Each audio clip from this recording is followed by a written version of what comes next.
Hi there, welcome to Machine Bytes, your go-to place to learn AI the smart way.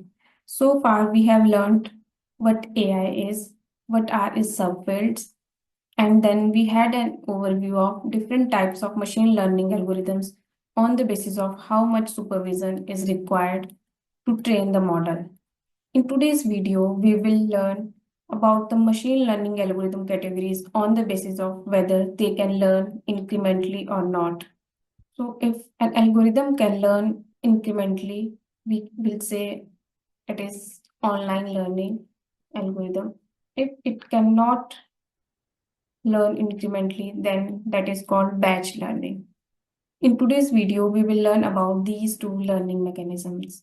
Let's start with batch learning algorithms. The basic funda behind batch learning algorithms is that a model will be trained on the entire data at once.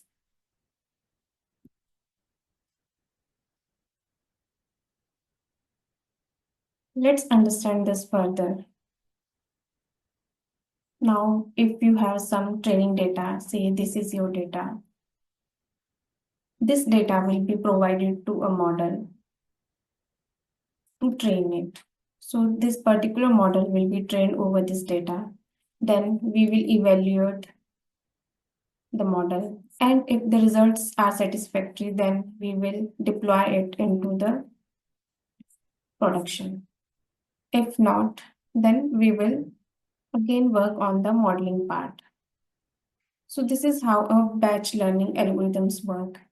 Now, the problem in this approach is, say, if this data is huge, in that case, a model will take a lot of training time.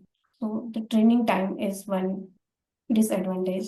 Then second is computational resources that are required. Now, since we are training the model on entire data at once, the computational power of the system should be high. Then the third problem with this data is that either we are having one static model which is deployed into production. Now, how that is a problem? For example, say if you are trying to classify emails as spam or ham. Now, your model must have learned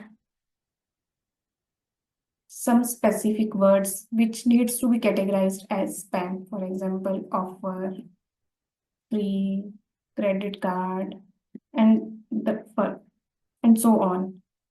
Now, if we are live with same model for a longer period of time, and spammers has learned that these are the keywords which are resulting the emails to be marked as spam, then they will choose the new words. In that case, now our algorithm will not work. Take the example of spam or ham classification. Now, when the model is deployed in production for the first time, there will be some list of keywords for which emails are being marked as spam. Now, over the course of time, the spammers will learn that these are the words which are resulting into their emails marked as spam. So they will learn and use new words in their emails. And this will result into poor performance of our model. Now, one way to avoid this is to train the model again and again on the new data at some frequency. How that will be done is if we have some data, the initial data, that will be provided to model for a training purpose. And then that model is deployed once we have a satisfactory accuracy. After this time, if now there is some addition into data, say this is data 1. Now data 2 is also there, the incremental data. So what can be done is we will take the model offline from here.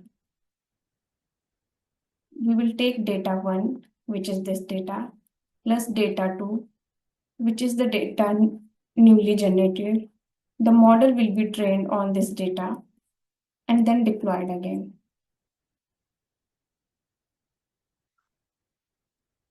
The problem with this approach is one, your model will be offline for some time.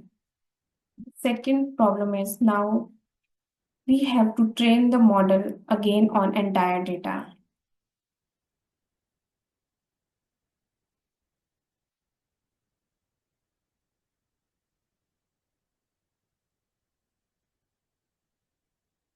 This again will be a costly process. This is all about the batch learning models. Let's move to the online learning. As we discussed, in batch learning, the model is either retrained after a certain frequency but using the entire data again, or is not retrained at all again. As we understood, in batch learning, it's difficult to retrain the model on entire data. Also, the other disadvantage is that your model is not always up to date.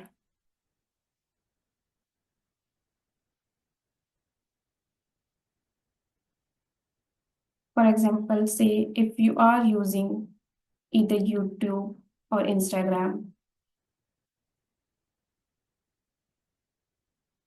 and there is some new event that is happening around, but your model has not learned that yet, so it will not recommend you those videos. Now, if your model is retrained after 24 hours, those videos will be shown to you after 24 hours. At that moment, they may not be relevant to you. So, to overcome this problem, solution is online learning. Take an example of your YouTube or Instagram feed. Suppose you are planning a trip to some hill station. Now there is a news around that roads are blocked on that route. But, but because of batch learning, your model is not updated with this information. So these videos or reels will not be shown on your feed and they will be refreshed on your feed after say 24 hours when retraining of model is done. What will happen in that case? Now if you are traveling tonight, you may start your travel unaware of the situation. And when relevant videos are shown on your feed, they are not relevant to you anymore. Online learning algorithms are able to tackle this problem. How online learning algorithms works is you have some data, model is trained over that data. Once we have the desired accuracy, it is deployed. So when it is deployed here, two things will be done. One, it will be running. Second, it will be retraining itself on the new data. Say this is the new data stream. So you will always have the updated model with you. Advantages of using online learning are that there will be less cost because now we are retraining the model only on the delta of that data. Less computation power is required.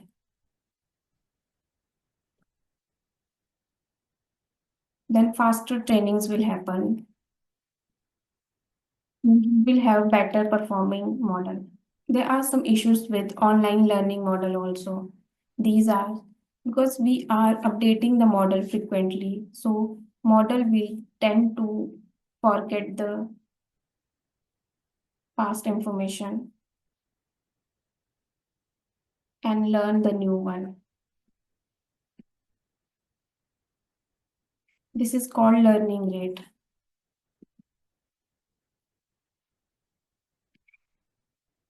There is a trade-off in the learning rate.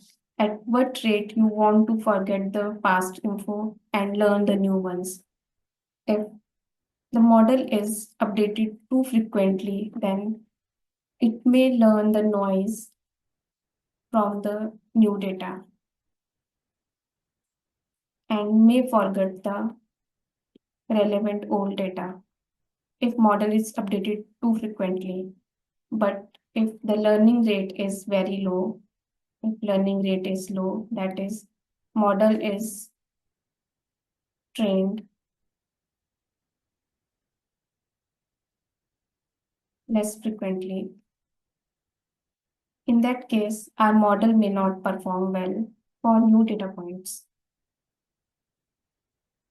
So this is a tricky part for online learning models to choose the learning rate so that we do not discard the old data too frequently, but also we keep on learning the new things as and when required. That's all for this video where we learned about batch and online learning. In next video, we will learn about ML algorithms on the basis of how they generalize.